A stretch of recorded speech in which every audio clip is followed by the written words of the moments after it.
Bismillahirrahmanirrahim. Assalamualaikum warahmatullahi wabarakatuh. Oke, ketemu lagi di pertemuan matematika. Untuk hari ini kelas 11 saya akan lanjut materi di fungsi komposisi. Untuk pertemuan sebelumnya saya akan bahas komposisi fungsi dasarnya, yaitu bundaran ini ya. Lah untuk pertemuan hari ini saya akan membahas materi di fungsi inverse komposisi. Ya. Lanjut. Nah, inverse dari fungsi f, namanya inverse itu berarti kebalikan ya. Ini seperti ini. Jadi x sama dengan f inverse y itu jika pemetaannya ke f, maka jadinya yfx. Nah, dari yfx dibalik itu menjadi inverse. Jadi intinya inverse itu adalah kebalikan dari fungsinya. Berarti y sama dengan fx, maka nanti jadi x sama dengan f inverse y. Lambangnya inverse adalah pangkat min 1 karena kebalikan min 1. Oke. Lah, bentuk dari f bundaran g inverse x dan g bundaran f inverse x dinamakan inverse dari komposisi fungsi. Ini dinamakan inverse dari komposisi fungsi. Inverse dari komposisi fungsi didefinisikan sebagai berikut ya. Ketika nanti kalian mencari inverse fungsi seperti ini, silakan berarti nanti sama dengannya carinya seperti ini. Misalkan ditanyakan tentukan f bundaran g inverse, berarti kalian harus dijabarkan seperti ini nanti, g inverse bundaran f inverse x. Kalau g bundaran f inverse, tentukan g bundaran f inverse, maka nanti sama dengannya adalah f inverse bundaran g inverse dibalik ya. Jadi kalian harus cari satu-satu, diinverskan semua dulu baru dibundarkan. Nah, contoh, akan memberikan contoh. Diketahui fungsi fx-nya itu kan 5x min 1 dan gx-nya x kuadrat plus 3. Nah, di sini tentukan f bundaran g inverse x. Saya akan memberikan dua cara. Cara yang pertama kita menggunakannya seperti ini dibalik. Tapi ketika nanti kalian bingung, bisa menggunakan cara yang ini.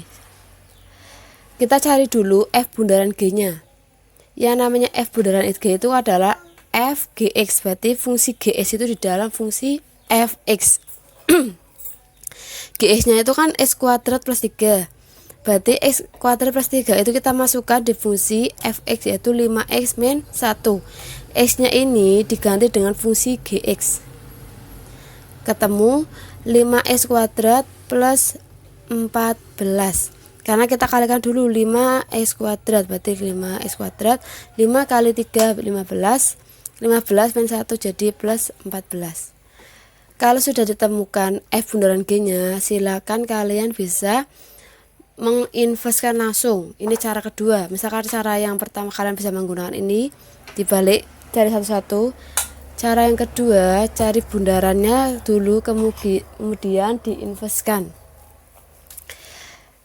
Nah, cara menentukan inverse-nya adalah kita misalkan f yang hasil dari f bundaran g-nya itu kita misalkan y. Berarti jadi y sama dengan 5x kuadrat plus 14. Kemudian 14 kita pindahkan ke sebelah kiri, pindah ruas jadi min ya, y min 14. Jadi nanti fungsi inverse itu hasilnya adalah sini. Kita lihat lagi di pemetaan. Fungsi inverse itu nanti kita harus mencari x sama dengan f inverse. Jadi yang semulanya pertama y, kita misalkan y sama dengan fungsi. Kemudian nanti hasil inverse-nya itu x, harus kita x-nya sama dengan. Makanya ketika kita sudah memisahkan y sama dengan ini, kita pindahkan 14 ke sebelah kiri.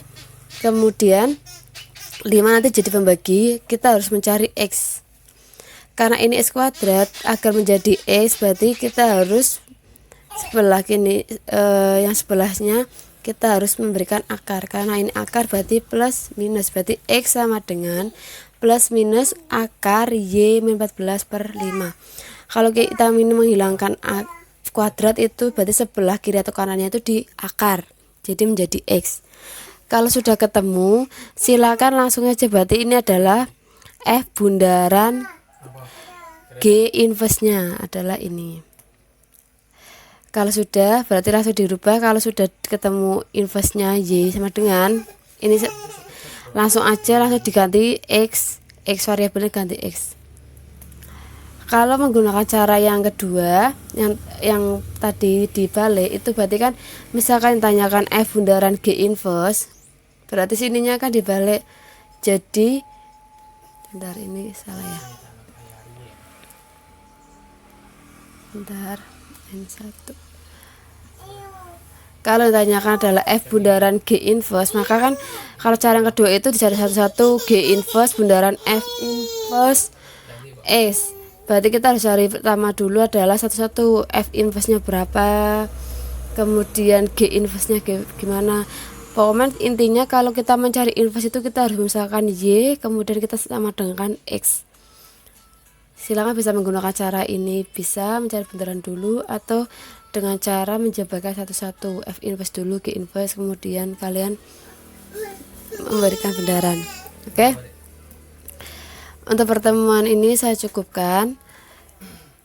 Di sini ada latihan soal, ada berapa ini? 2 latihan soal. Silakan kalian kerjakan di buku catatan matematika. Fotokan jawabannya, kirim di link absen kelas masing-masing. Saya akan mengambil untuk penilaian matematika di bab fungsi komposisi. Misalkan ada yang belum paham, saya bisa tanyakan, kita diskusikan di grup matematika kelas masing-masing ya. Oke, saya cukupkan. Assalamualaikum warahmatullahi wabarakatuh.